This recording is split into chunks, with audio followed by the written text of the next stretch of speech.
Hai, Assalamualaikum warahmatullahi wabarakatuh. Bismillahirrahmanirrahim. Alhamdulillahirrabbilalamin. Wassalatu wassalamu ala asyrafil anbiya wal mursalin wa ala alihi wa sahbihi ajma'in. Rabbi yassir wa la tu'assir bi tamim wa bi khair ya karim. Oke, kita jumpa lagi pada hari ini. Yang first time join Uncle punya live ataupun video ni, Uncle perkenalkan diri dulu. Nama Uncle Sufyan Ismail, merupakan pengamal perundangan syariah di negeri Sabah.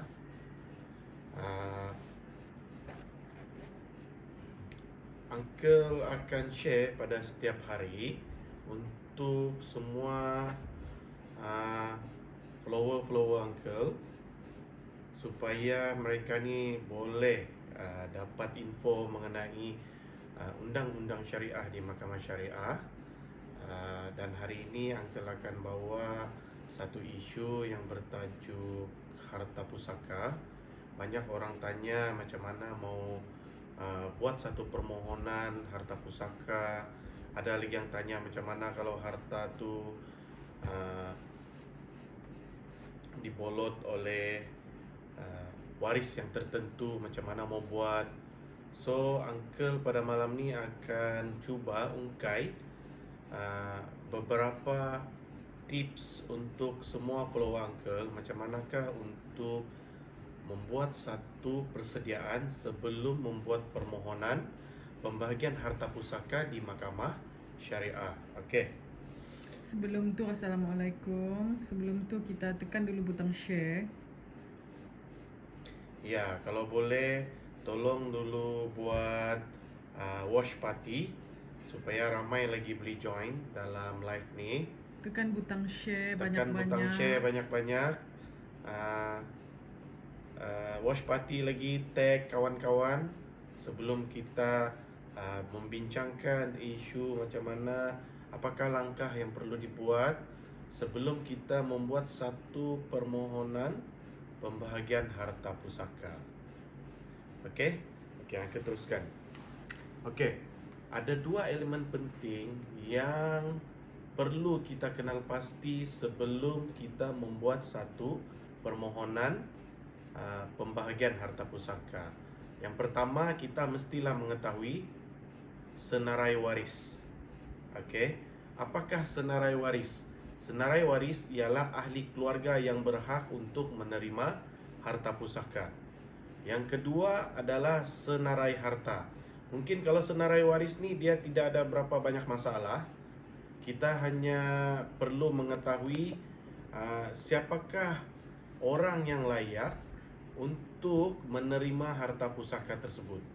Okey, yang pertama, apabila contoh yang meninggal itu bapa, maka senarai waris yang terlibat ataupun yang berhak menerima harta pusaka adalah bapa si mati dan ibu si mati, iaitu kalau kita ni anak, datuk nenek sebelah bapa yang meninggal. Seterusnya yang kedua adalah ibu kita ataupun isteri si mati. Paling senang mau tahu bukan setakat isteri si mati. Contohnya bapa kita ni mempunyai isteri yang lebih daripada satu. So semua itu, isteri dan anak-anaknya tu merupakan ahli waris.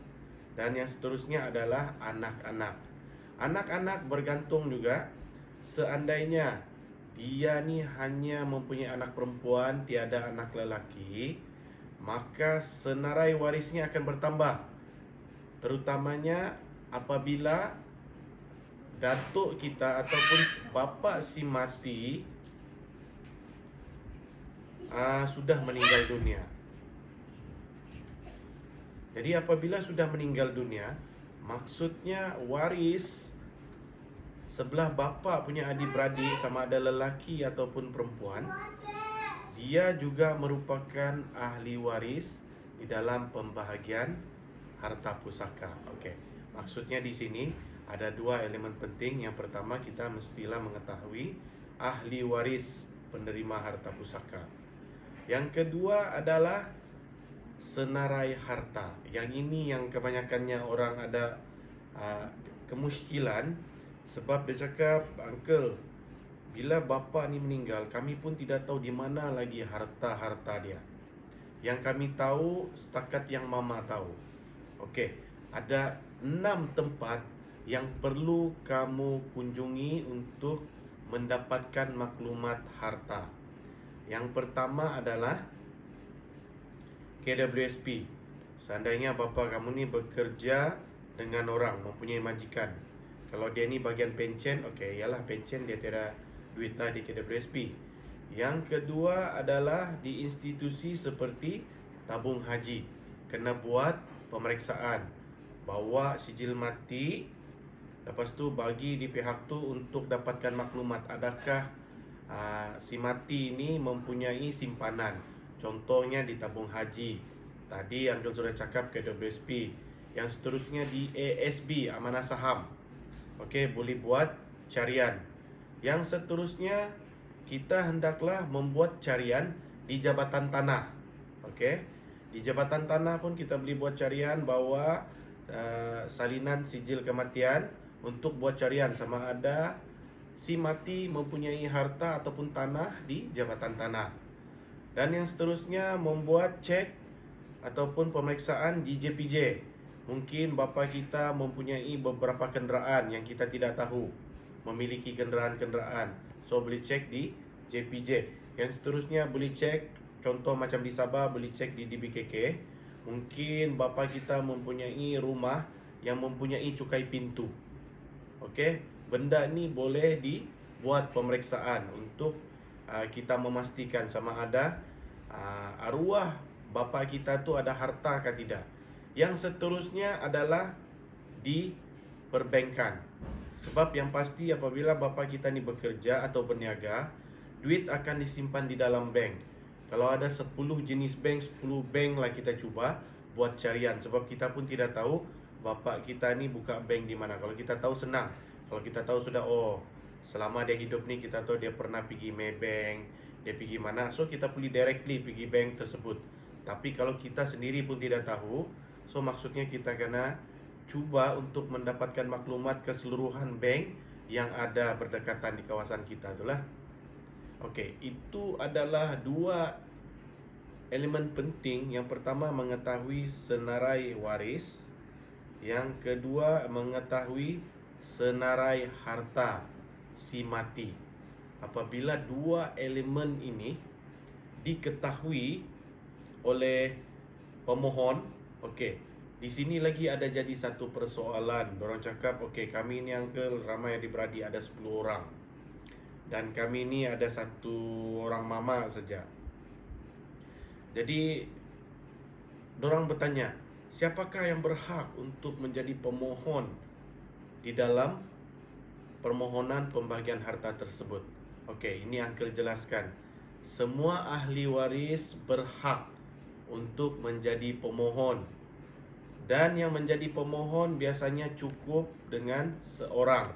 Okey, seandainya ingin membahagikan harta secara faraid. Tapi apabila kita ingin membahagikan harta secara persetujuan tetapi ada waris yang tidak bersetuju, maka perlulah membuat satu permohonan yang mempunyai pihak lawan, iaitu responden. Maksudnya di sini semua ahli waris tu mempunyai hak yang sama di dalam membuat permohonan. Tidak kisahlah sama dia anak perempuan ataupun dia ni anak lelaki, anak bongsu maupun anak sulung. Bagaimana dengan had umur? Okey, had umur untuk di mahkamah syariah Pemohon mestilah pemohon tu berumur 18 tahun ke atas. Dia sudah layak untuk menjadi pemohon. Maksudnya yang waras lah. Kalau dia mempunyai dalam tahap OKU ataupun kurang waras, dia tidak diwajibkan atau tidak boleh untuk menjadi pemohon. Golongan yang macam gitulah. So maksudnya di sini persoalan yang selalu bermain-main di fikiran ahli waris ni, adakah siapa yang paling berhak? Maksudnya dia tidak ada siapa-siapa melainkan ahli waris. semua tarafnya sama boleh memohon. Yang bukan ahli waris, contohnya adik-beradik si mati, sedangkan adik-beradik si mati ini bukanlah merupakan ahli waris, so dia tidak layak untuk memohon kalau masih ramai lagi yang menjadi ahli waris. Melainkan ahli waris yang ada cuma satu dan dia ni uzur, barulah boleh ada orang cakap pemegang amanah ataupun orang yang dimandatkan ke mahkamah untuk menjadi wakil. Yang ini jarang berlaku lah. So inilah elemen yang paling penting, di mana yang tadi tu ada 6 tempat yang perlu kamu buat carian terhadap harta-harta si mati. Banyak lagi yang tidak mengetahui di mana dorang perlu buat carian untuk mengetahui harta-harta si mati. Bagaimana jika ada satu orang pemohon, dia buat permohonan, lepas tu tiba-tiba datang lagi pula satu waris yang lain, waris yang harta yang sama.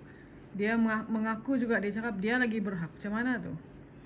Okey, begini. Di dalam mahkamah syariah, apabila kita membuat satu permohonan dan apabila permohonan itu melibatkan harta pusaka di mana si mati merupakan orang yang menjadi isu di dalam permohonan tersebut, dan mahkamah tidak akan membenarkan dua permohonan bagi si mati yang sama dan harta yang sama dituntut, melainkan harta tu yang berlainan, itu dibenarkan.